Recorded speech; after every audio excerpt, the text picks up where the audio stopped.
Donc aujourd'hui, bonjour, enchantée, je suis Anna. Aujourd'hui, je reçois Céline Chadela qui a écrit un livre qui s'appelle Le Mois d'Or, qu'on a lu avec beaucoup d'intérêt. Et en fait, j'aurais voulu savoir si elle était quelque part dans le... Bonjour!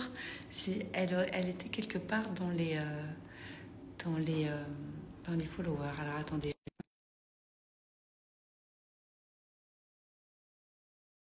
Tout le monde m'entend, il n'y a pas de problème de son, hein. Donc j'ai envoyé une demande. Normalement, Céline, tu as dû le recevoir. Accepter. Ah, Je voilà. suis. Coucou Anna. Le début a été un peu rigolo, mais ça y est, on y est. Je Ça suis y est. on est deux cofondatrices de Millet et moi, j'ai pas faire des lives. D'habitude, c'est Caroline qui les fait. Les gens qui nous suivent le savent très bien, etc.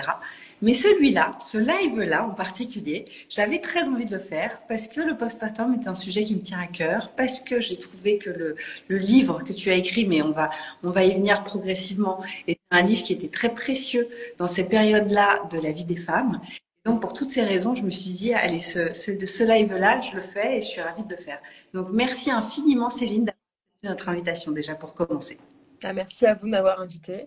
Je suis ravie aussi. La première chose que je vais te demander, c'est si tu peux te présenter. Bien sûr. Alors moi je suis donc Céline Chadela, j'ai 38 ans. Ah, on a perdu Céline. Ah, mince, c'est dommage. Attends, je vais la réinviter une deuxième fois pour voir. Céline, si t'es là. Ah, ça y est, tu es revenue. Ouais, je sais pas ce qui s'est passé. Moi, Ça non, c'était. c'est pas grave, c'est les aléas du direct, ça. C'est normal. Ok, bon très bien. Alors je continue. On en était à j'ai 38 ans. C'est ça.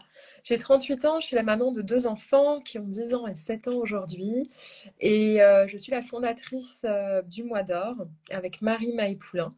Alors, Le Mois d'Or, qu'est-ce que c'est? Au départ, c'était un livre que nous avons publié en 2019, qui a connu un beau succès, merci Anna, et qui avait pour vocation à dévoiler ce qui se passe réellement en postpartum et à montrer que cette période, à condition d'être bien organisée, pouvait aussi bien se passer. Voilà. Et puis depuis, alors moi j'étais anciennement journaliste et puis en fait j'ai été emportée par la vague du Mois d'Or et donc aujourd'hui je me consacre exclusivement au développement à la fois de nos formations, d'accompagnement postnataux après la naissance pour permettre aux mères d'être moins seules, d'être plus entourées, d'être avec voilà, d'être mieux enveloppées. Donc désolée, je pars très loin. Voilà qui je suis. Alors, J'habite, ouais, voilà. la question, donc ce livre, je l'ai sous la main. Celui-là, dont on parle, le mois d'or. La première question que je voulais te poser, c'est qu'est-ce qu'on... Parce qu'en fait, dans le livre, tu mélanges beaucoup de cultures, la culture chinoise, quand tu expliques en fait au Mexique, comment ça se passe, le postpartum, etc. Il y a plein de... C'est intéressant de références culturelles sur... Il n'y a pas une façon de vivre le postpartum, mais plein de façons qui sont souvent héritées, qui sont souvent culturelles. Et la première question que j'ai envie de te poser, c'est qu'est-ce qu'on appelle le mois d'or précisément? Alors, le Mois d'Or, précisément, ce terme, en fait, est issu d'un article qui avait été écrit par une Taïwanaise qui était immigrée au Canada et qui tentait d'expliquer, en fait, aux Canadiens comment était vécu et préparé ce premier mois après la naissance.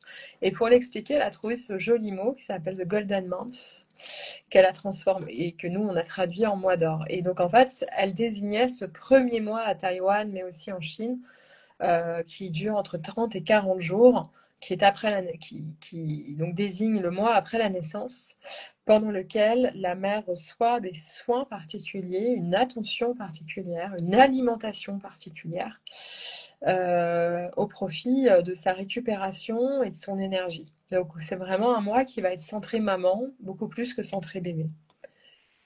D'accord, donc on part du principe en fait que l'accouchement étant une telle épreuve physique et les jours qui vont suivre, le mois qui va suivre, évidemment avec un bébé qui se réveille la nuit, qui pleure, qui est dans les premiers instants de vie, a vraiment besoin de la proximité avec sa mère et est très, euh, comment dire, Dépendant. Voilà, merci. Mm. Et donc, comment en fait organiser et se structure au mieux cette période et quels sont tous les moyens sur les, premièrement, tous les sujets sur lesquels il faut faire attention. Tu l'as cité, tu as dit l'alimentation. Moi, j'ai retenu aussi des histoires de ce que tu as appelé le maternage dans ton livre, c'est-à-dire la mise en place d'un lieu où tout serait accessible. En gros, si j'ai bien compris, la question des mises en place de cercles de soutien, c'est-à-dire l'entourage Mhm. va venir. Et tout ça, en fait, qui va venir se- s'articuler autour de cette période-là. Qui est une période, alors, là où ça m'intéressait beaucoup, c'était le postpartum et la question notamment de l'isolement suite au postpartum. C'est un sujet qu'on vit un peu tous comme une fatalité. C'est normal que ce soit une période difficile pour la femme. C'est normal que les hormones rendent, la chute d'hormones rende un peu plus sensible, un peu plus, un peu où le quotidien est plus compliqué à vivre. On va souvent parler de baby blues, on parle aussi de dépression postpartum.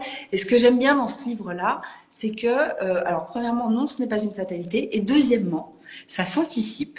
Et ensuite, il y a plein de moyens hyper pragmatiques. Enfin, moi, je pensais qu'on allait aller dans une logique de le féminin sacré. Ah oui. Enfin, moi, je pensais que ça allait planer beaucoup plus que ça, ce livre. C'est vraiment des Mm. mille et une façons de bien vivre la période qui suit l'accouchement et comment on fait pour premièrement organiser qu'est-ce qu'on met dans son congélateur, troisièmement quels sont les potes ou les proches ou les amis ou les sœurs ou les copines ou les mères qui ont disposition, etc., etc., et comment on organise tout ça. Et moi, ce qui m'intéresse, c'est vraiment ce sujet-là, c'est-à-dire indépendamment de l'isolement, la période postpartum est très compliquée, reprendre, de recomprendre comment fonctionne son corps, voir son corps comme vide d'un coup, etc., etc. Comment toi, t'en as fait quelque chose de le manuel de survie en fait à cette période? Exactement. Ouais, tout à fait. Bah, nous, en fait, on a vraiment adapté hein, voilà, ce qu'on avait vu dans d'autres cultures, hein, comme la culture chinoise notamment, et on l'a adapté à notre monde moderne. Et donc, par exemple, le cercle de soutien, tu vois, c'est pas forcément la belle-mère comme en Chine qui vient à la maison pendant un mois. Parce qu'on a bien conscience que forcément, Famille dont vous êtes très très proche, ou alors la famille avec qui vous vous entendez très c'est très ça, c'est ça. Il y a vraiment une sélection à faire, en fait, hein, des personnes qui sont à la fois bienveillantes, avec qui vous sentez une intimité, parce que quand même le mois d'or, c'est un moment très intime où on est assez, même sur le plan corporel, on est assez nu, donc ça à prendre en compte, et donc bien choisir les personnes qui vont nous entourer. Donc ça peut être de la famille, mais ça peut être aussi des amis, évidemment, bien sûr. et ensuite les mettre à disposition. Disposition, c'est pas le mot et c'est pas les termes que tu emploies toi dans ton livre, mais euh, qui contribuent en fait à la logistique de ce mois. C'est ça. En fait, l'idée, c'est de sensibiliser, de responsabiliser chacun, en montrant que bah, il y a un bouleversement majeur qui vient de se produire, puisqu'il y a eu un accouchement et l'arrivée, la mise au monde d'un enfant. C'est un bouleversement énorme pour les parents et en particulier pour la mère. Et dans ce cas, eh bien, il faut pouvoir aussi rejoindre ce mouvement et donc participer à ce mouvement. Donc ça veut dire quand on va venir, on va pas se comporter lorsqu'on vient en visite, on va pas se comporter comme un touriste qui va juste observer le bébé, juste à comment est-ce qu'il est ce bébé, j'ai envie de le voir. Non, on va venir avec une soupe, un petit plat, une quiche, quelque chose de bon qu'on aura préparé pour permettre aux parents et surtout à la mère, parce que nous c'est vrai qu'on est très centré maman, à la mère de ne pas avoir de travail à faire lorsqu'il y a du monde autour d'elle. Donc l'idée c'est vraiment de responsabiliser, c'est aussi lui donner le choix à elle et aussi au couple de parfois décaler des visites si on ne se sent pas l'énergie. Et parce que c'est très énergivore et on s'en rend vraiment compte pendant le postpartum, enfin, surtout pendant le premier mois. On n'est quand même pas dans la même réalité, on est vraiment dans une réalité autre pendant les premiers jours et on n'est pas dans une réalité sociale. Donc c'est vraiment au groupe, autour, au groupe, au cercle de soutien, de s'adapter et de se mettre au niveau de la famille. Que ce soit par l'aide, le soutien, par l'écoute aussi. Et puis de faire un peu preuve, oui, faire preuve d'écoute, de retenue. Voilà, on va éviter les conseils désobligeants ou les conseils à l'emporte-pièce parce que finalement on est dans une conversation et bah, il faut que les mots s'enchaînent. Alors que non, en fait, si la maman dit, on lui demande comment elle va, ah bah, je suis fatiguée. Si on lui répond, bah oui, mais tu l'as choisi. Ça va pas. Mais ça, on entend encore ça très souvent quand même. Donc dire, bah oui, qu'est-ce que je peux faire pour toi? Enfin, voilà, être dans cette manière, être compatissant en fait, hein. On attend beaucoup de compassion et en même temps du service concret. Ouais. Donc, premièrement, pas de remarques déplacées. Deuxièmement, il y avait un sujet dont on a parlé quand on a préparé ce live où tu me disais, oui, il y a je sais plus ce que tu disais. En Chine, je crois, il n'y a pas les visites sont interdites pendant Ah un oui. mois. Oui, oui, oui, les visites sont interdites, ouais, ouais, tout à fait. Sauf de la famille vraiment proche qui va être là en soutien. Donc, en général, la belle-mère qui va venir, mais qui va vraiment se mettre au travail, hein. C'est pas c'est pas du pipeau, hein. C'est qu'ils se mettent vraiment en action, ils préparent tous les repas, etc. La mère n'a rien à faire. En revanche, tout l'aspect social, les gens qui veulent venir voir, eux, ils sont différés au 30e ou 40e jour après la naissance. Donc 30e jour en Chine, en Inde, c'est 40e jour après la naissance. Et à ce moment-là, on organise une cérémonie. Donc là, c'est vraiment une cérémonie présentation du bébé. Euh, mais voilà, les choses ne sont pas faites de façon anarchique. C'est vraiment, tout est bien pensé. Et je trouve ça assez intelligent, ouais. Mm. Oui, parce que ça, on l'a tous fait. Enfin, en tout cas, moi, je l'ai faite, par exemple, cette erreur-là. C'est-à-dire, au premier bébé, c'était open bar, tout le monde, que tout le monde vienne, etc. Au deuxième, j'ai un peu compris. Et oui. Non, Et oui, c'est ça. comme ce soir, ça va pas être possible. Alors que je suis sortie de la maternité il y a 3 jours, ça va pas être envisageable. Et en Ouais. fait, comprendre comment on se préserve et comprendre comment. Et c'est encore une fois, je répète parce que ça vaut le coup de le dire. C'est ce qui est hyper intéressant dans ce livre, c'est les conseils hyper pragmatiques. Par exemple, le rôle du congélateur. Le rôle du congélateur dans le mois d'or. J'aimerais bien que tu en dises quelques mots. Ouais, tellement important le congélateur. Bah, le congélateur, c'est votre espace, en fait. C'est là où vous allez mettre tout au stock de survie. C'est-à-dire que vous n'allez pas avoir le temps de bien cuisiner, ni l'énergie de cuisiner. Parce que être debout de façon statique pendant plusieurs, même 45 minutes, c'est exténuant. Donc, l'idée, c'est que vous ayez votre congélateur vraiment rempli à ras-bord de préparation, que soit vous aurez fait par vous-même, soit vous aurez acheté quelque part, mais peu importe, il faut que ce congélateur soit rempli à ras-bord pour ne vous dégager la charge mentale des repas après la naissance. Et ça, c'est très important parce que la nourriture a un impact, enfin des conséquences déjà sur votre récupération, évidemment, sur votre allaitement en fonction de ce qu'on mange. Donc c'est quand même intéressant de bien manger.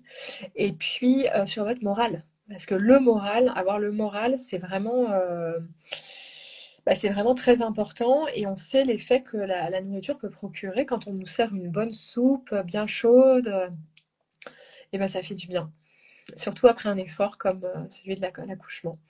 Et ça, sur le type de nourriture, par exemple, dans le livre, il est souvent question de bouillon et de Oui. soupe, et après des aliments moi, j'ai retenu les lentilles, il faut manger les lentilles j'imagine, pour le faire, etc. Qu'est-ce que cette typologie comment tu conseilles aujourd'hui, toi, les consultantes que tu vois?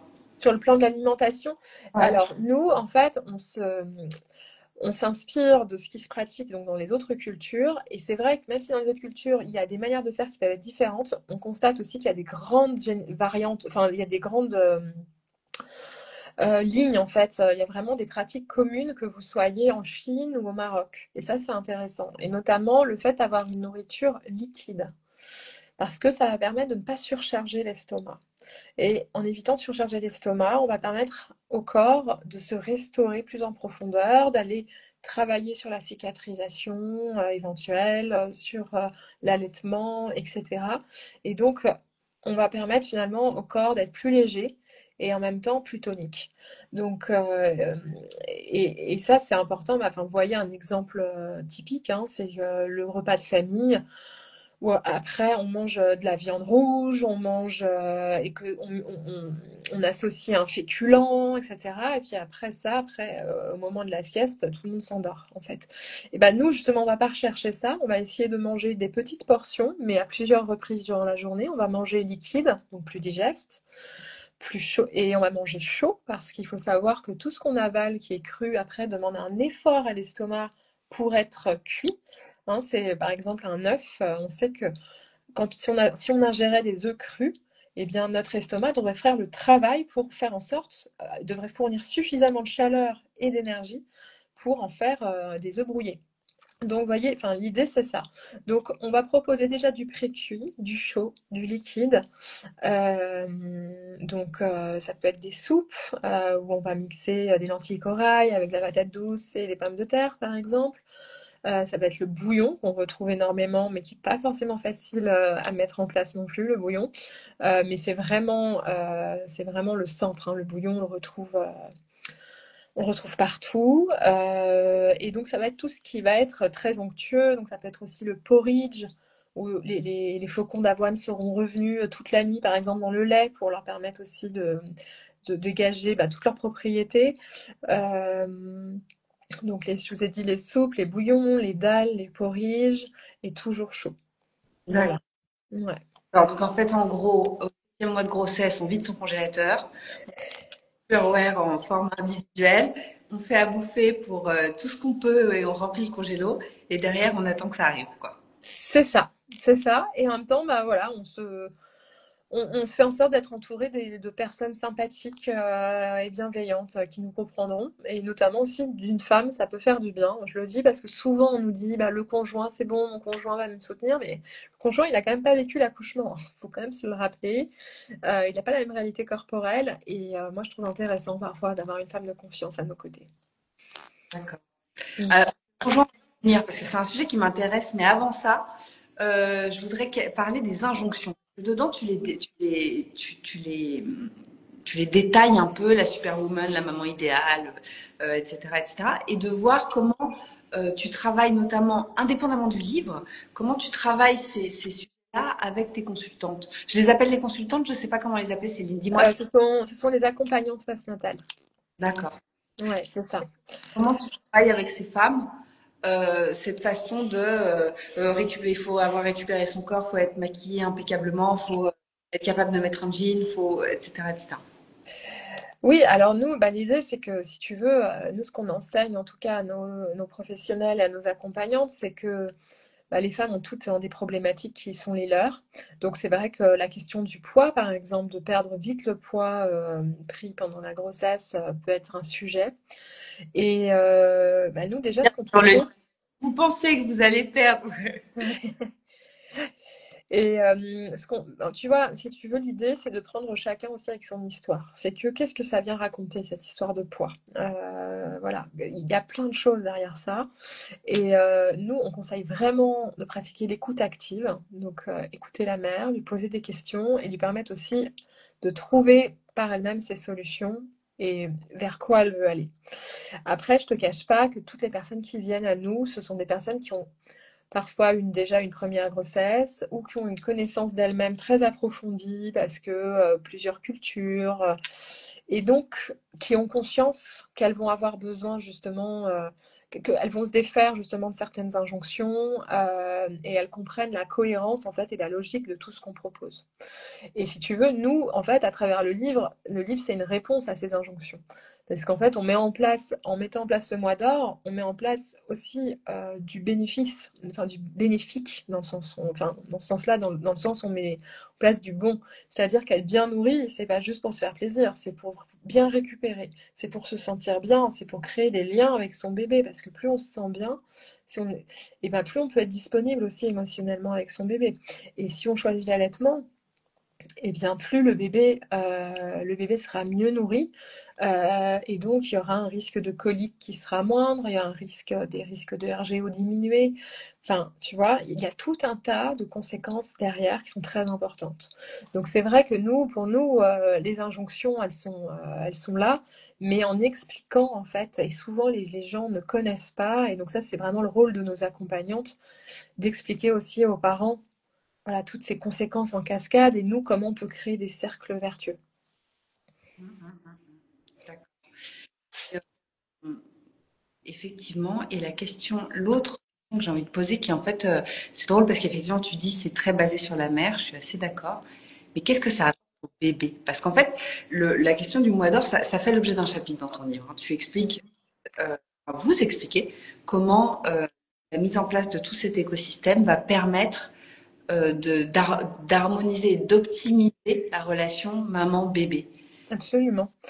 Ouais, tout à fait. Alors en fait, harmoniser justement, et je- pour faire le lien avec les injonctions dont tu parlais tout à l'heure, aujourd'hui, on est dans une manière, tout ce qu'on nous amène pour recevoir le bébé, etc., c'est quand même souvent très en décalage avec ses besoins.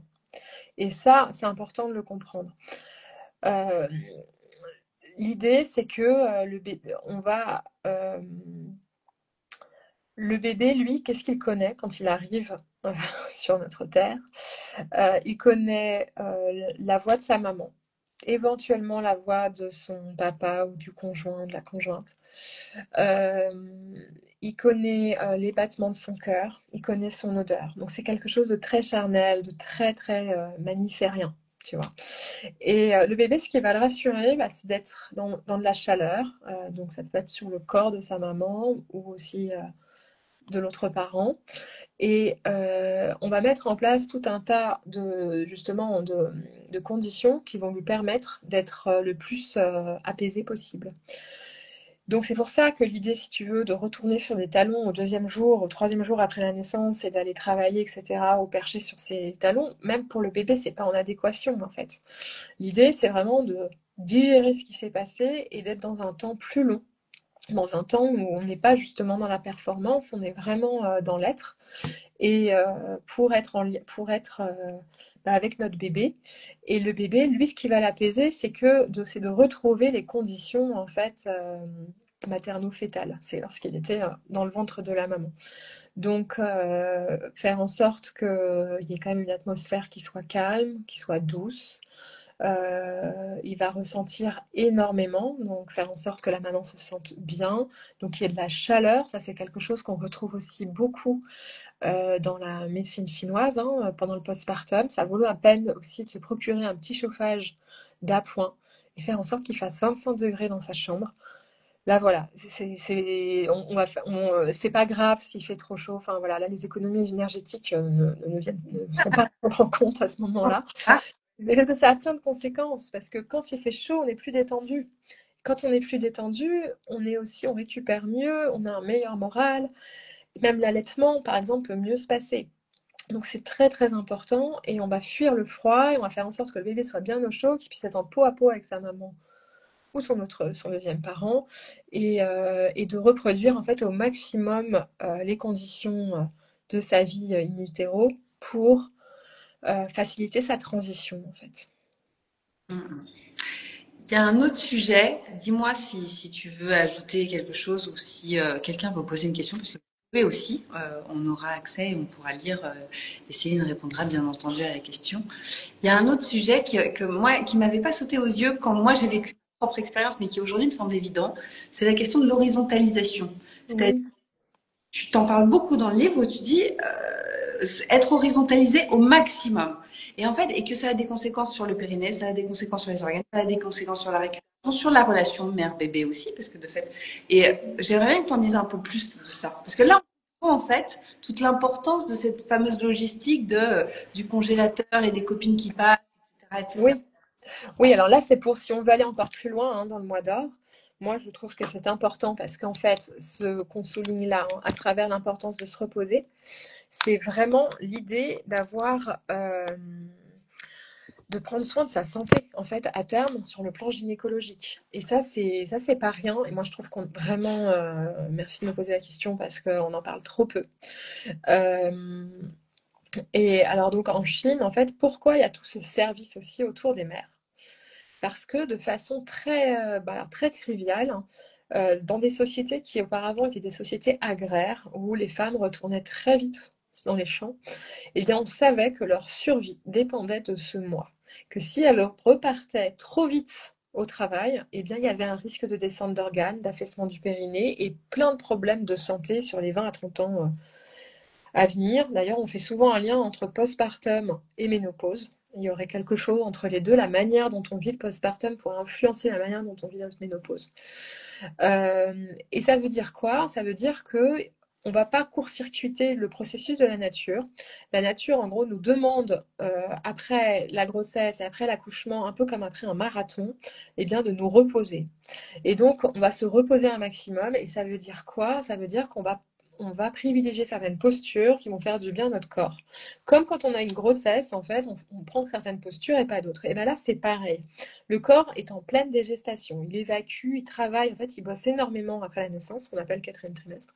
Et donc, euh, on va faire en sorte de l'accompagner en fait dans ce processus pour que ce soit le plus fluide possible. Et donc, on va éviter les postures debout ou statiques trop longues. On va rester beaucoup plus allongé, mais qui dit allongé ne dit pas forcément momie. Parce que souvent, on imagine une femme horizontale qui ne bouge pas, etc. Ça peut être de faire quelques mouvements de yoga à côté de son lit. euh, Ça peut être, voilà, de se mouvoir, mais tout en douceur. Oui. C'est ça, merci. Voilà. Voilà, ça c'est des postures de Gasquet d'ailleurs, donc qui font vraiment du bien au périnée. Et là, on se sent toute légère quand on pratique ça. Mm. C'est top. Euh, et ça va justement avoir une influence très positive en fait sur la récupération du périnée. Ça va amoindrir le risque des descentes d'organes.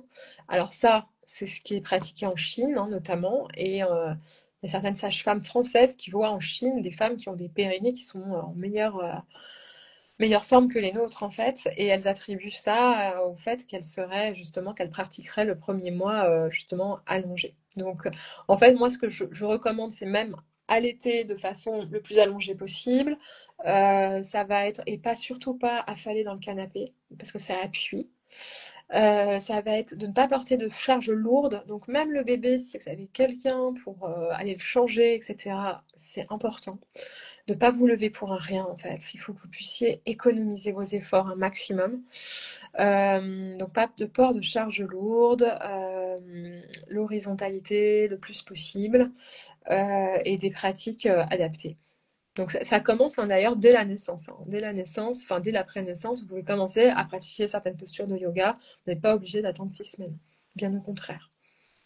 Ce serait même positif hein, de commencer assez tôt. J'ai une autre question qu'on n'a pas abordée encore, mais que tu abordes dans ton livre, qui est la question du coparent.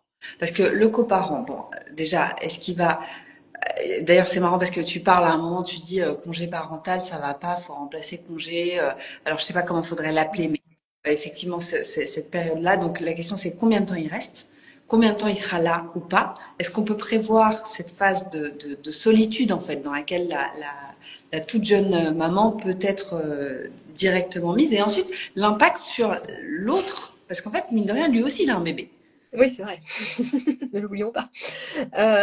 Oui, oui, oui, tout à fait. Mais alors, oui, le conjoint a un rôle absolument essentiel. Hein. Aujourd'hui, on est dans des sociétés qui sont très individualistes, on est très seul. Il reste plus que la famille, plus que le couple, en fait. Donc, le couple est vraiment très important. Donc, aujourd'hui, à l'époque où j'ai écrit le livre, il n'y avait pas encore les 28 jours de congé paternité. Mhm. Aujourd'hui, ils sont accessibles. Donc, je le rappelle, ce congé n'est pas à attribuer aux travaux. C'est pas fait pour les travaux, c'est pas fait pour Tu prévois pas de partir en repeindre vacances. pendant Hein? ton retraite? Tu prévois pas de repeindre ta cuisine ou de refaire ton Non, non, non, non, non, c'est vraiment un congé pour que le deuxième parent prenne sa place en fait. C'est très important qu'il prenne sa place auprès de la mère, qu'il prenne sa place dans les soins apportés au bébé, qu'il soit là comme qu'on appelle en anglais le caregiver, qui donne les soins.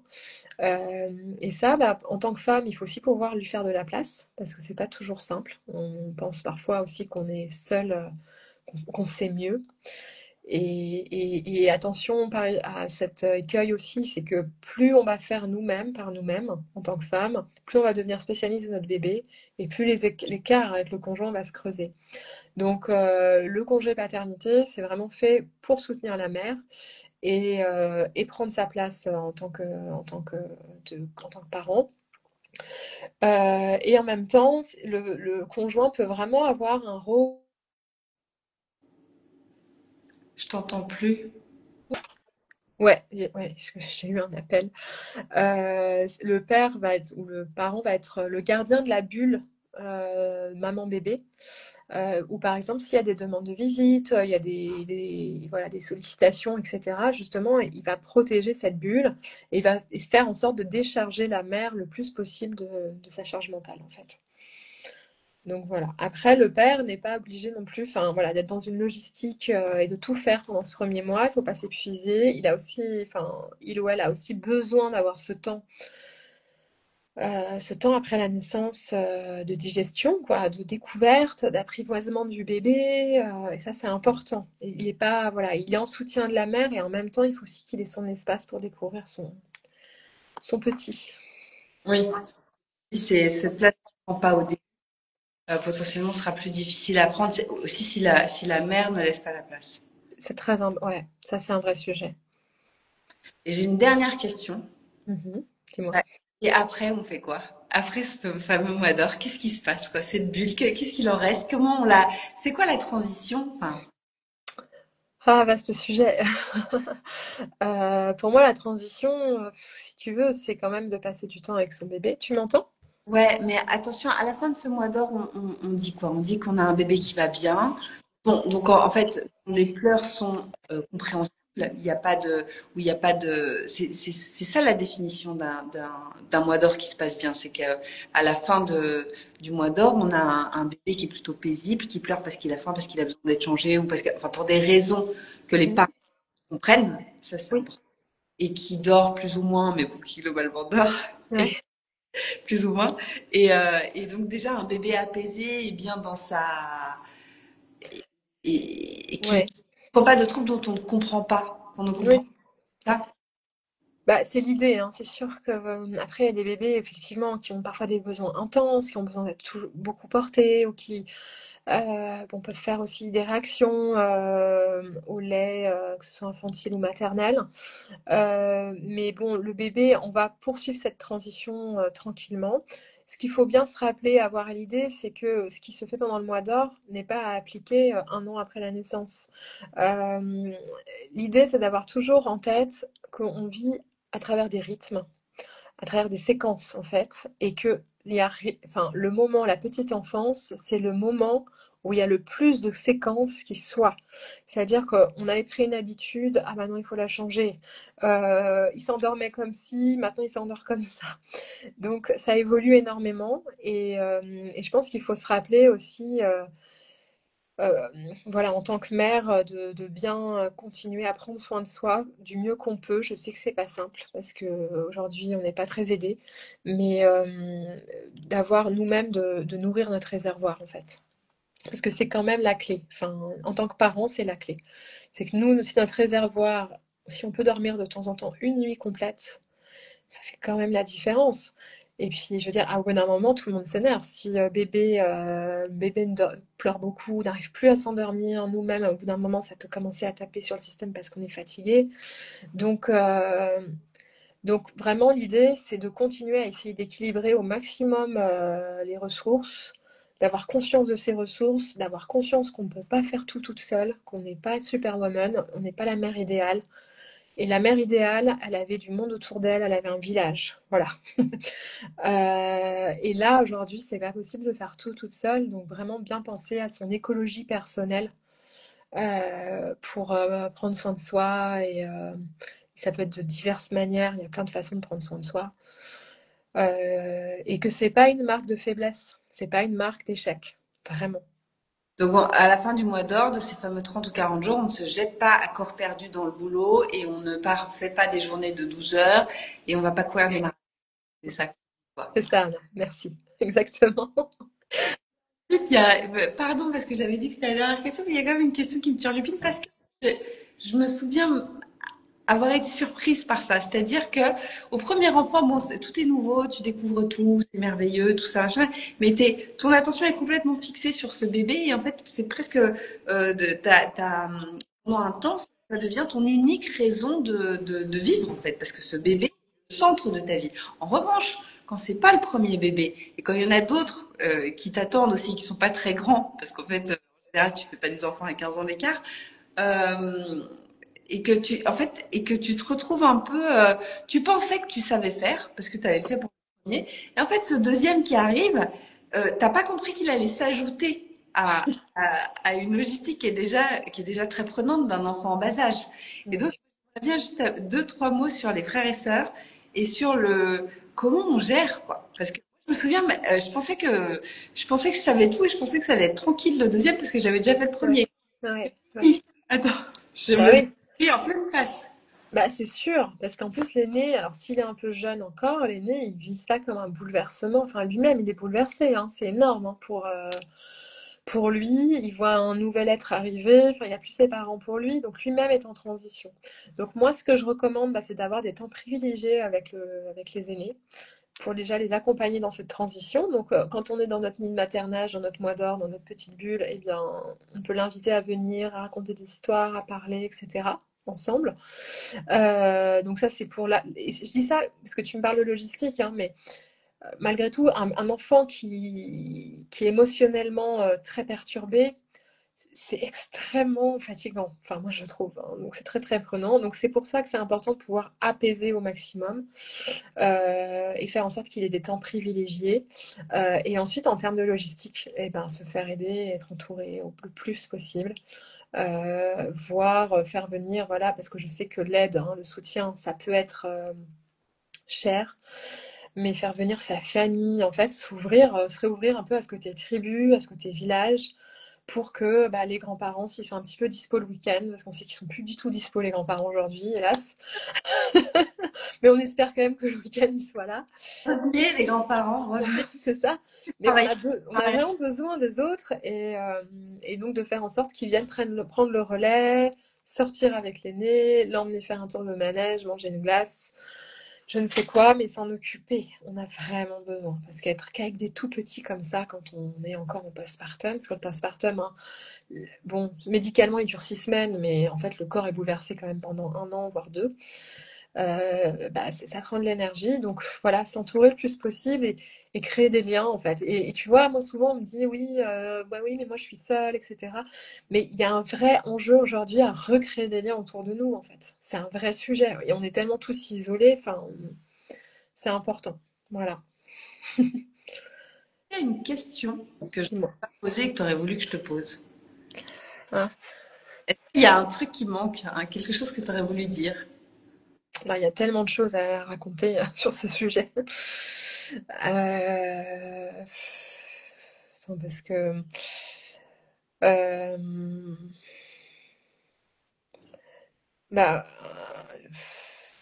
ce que je voudrais dire, c'est prendre le temps et être assez, voilà, enfin penser par soi-même ce qu'on va vivre en fait, sans écouter les injonctions autour de nous.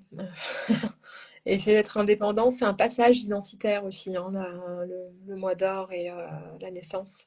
Et on se transforme aussi en tant qu'être humain. Toutes nos priorités sont réévaluées et se faire confiance quoi, dans ce sens-là pour,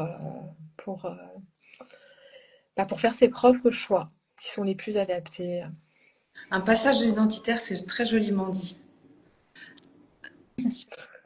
Et ça donne aussi le ton de la relation parent-enfant qu'il y aura derrière aussi. Oui, ah bah ça donne beaucoup, bien sûr, ça donne le ton, exactement, absolument. Ouais, ouais, c'est très important. Et, euh, et oui, et penser vraiment soi-même, le mieux pour soi, pour son bébé. Alors, sans non plus se donner trop, parce que ça peut parfois manger, prendre toute la place, hein. Mais voilà, on vit une phase qu'on appelle, tu sais, la matrescence. Et donc, c'est une transformation identitaire, et ça, il faut pouvoir en prendre soin et vraiment faire ses choix aussi par soi-même. Et voilà, moi je trouve que c'est le plus important en fait, parce que on peut être une mère ou un père original tel qu'on est en fait. Parfois, bah, on est mieux à reprendre le travail aussi et à être mieux et si on n'a pas un travail trop fatigant, hein, j'entends, et du coup le soir être plus disponible avec son enfant, que de se dire bah tiens je vais tout donner à mon bébé pendant les 9 premiers mois, et puis en fait déjà enfin, au bout d'un moment on n'en peut plus parce qu'on a envie de voir autre chose, on a aussi envie d'avoir des conversations avec des adultes. D'où l'importance aussi d'être entouré, parce qu'il y a une dimension énergétique, mais s'occuper d'un enfant seul, au bout d'un moment, enfin, notre cerveau a besoin de parler avec un adulte Vraiment, c'est un besoin humain primaire. C'est très important. Donc voilà, essayez de ne pas trop se mettre d'injonctions dans la tête et de se garder en ligne de mire. D'accord. Merci beaucoup, Céline. Eh ben, merci à vous, merci à toi, Anna, pour ton intérêt pour le mois d'or. Et puis à bientôt. Et je remontre attends, le livre. Moi. Merci. Il y a aussi la version poche que j'ai là. Ah, celle-là, je l'ai pas. Attends, montre-la. Mets-la un peu plus haut. Voilà. Ok. Voilà. Et, et ben encore merci, Anna. Au revoir. Au revoir, bonne journée.